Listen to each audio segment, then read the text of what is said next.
you celebrate in anticipation, but I think even you now can afford to relax smile. I wish I could, Jim, but I can't. I'm sorry. I'll only relax when he hands us the trophy.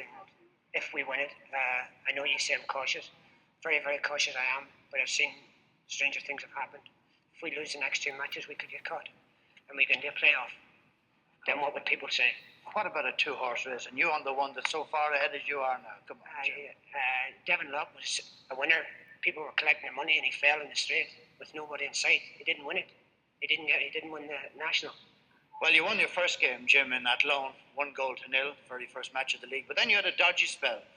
4 draws, 1 defeat in your next 6 matches. The 1 defeat was the one game that won us the League of Ireland.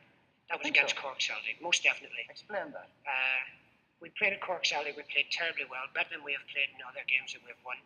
But from that game, we learned that players can't just go mad and forward, and we learned more from the defeat. The 2 wingers doing a job, a specific job, not taking away from their attacking force, but helping out when it is needed. That day we were on top an awful lot, and they attacked and forgot about their defensive duties. Celtic broke away and scored in the last minute, and we were left with getting our bums smacked. And then, of course, in November came Terry Flanagan. That was against Shells at Oriel Park. From there on in, a great spell, and perhaps the turning point. Terry Flanagan most definitely added something that we may have lacked, was someone who put the ball in the net. No one man can ever win a league. I'm sure of that. I think Brendan Bradley has come the nearest. That is no disrespect to Finn Harps, but they scored more goals than any other player in Ireland, and more than half of Finn Harps scored. But they still haven't won the league with them. So even with Terry Flanagan scoring the goals he scored, I'd be very reluctant to take the credit away from the team. And individuals don't count with me, Jimmy. I love players to enjoy playing, but the most important thing for me is the players playing as a team. Let's bring us to Ballybofey. That was the day that probably did it for you, wasn't it? It was a tremendous game. Both teams out in front, drawn level, and we got the breaks that day, and we took advantage. But I thought we earned it. So now you come to Milltown today, and here you are, 3 points ahead, 3 games to go, and after 3 minutes you score.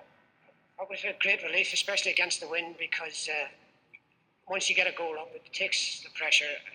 I don't want to be talking about pressure too much, but there is pressure on. At least it's on me. I feel it anyhow. I'm not too big to say no. I don't. I feel it desperate, Jimmy. And then, as I said, I won't accept that we've won it until they said you're the league champions. Yeah, I suppose deep down you have a little bit of sympathy for Rovers after so long, getting so little, and looking certain for re-election now. It's always sad to see any team down, Jimmy, especially a club like Rovers, who were one of the greatest clubs in Ireland without a shadow of a doubt. But they've got young fellas, and if they get the right man at the helm, I feel that there is no doubt that Shamrock Rovers will become a force again. And finally, there's a nice wee story that we read yesterday about Alan Spavin. I think it tells more about the spirit in the club than anything else. Repeat it for us. Well, Jimmy, I've enjoyed life as a player. I enjoyed a great career. I wasn't a great player or anything, but I enjoyed a great career. Then I became a coach, and I got satisfaction out of that job. Then I became a manager, and I got even more satisfaction out because you can share with the people of the town of Dundalk. And then I hit trouble with injuries, etc. And the players said to me, yes, if I can get someone, sign him. I didn't go out trying to sign a big name. I asked Alan Spavin. He came along, and may I never say another word, Jimmy. Alan Spavin said to me, when I said, look, Alan, I've got to speak to you about money. And he said, Jim, what are the rest of the lads getting? And I said, well, it's part-time over here, etc., etc.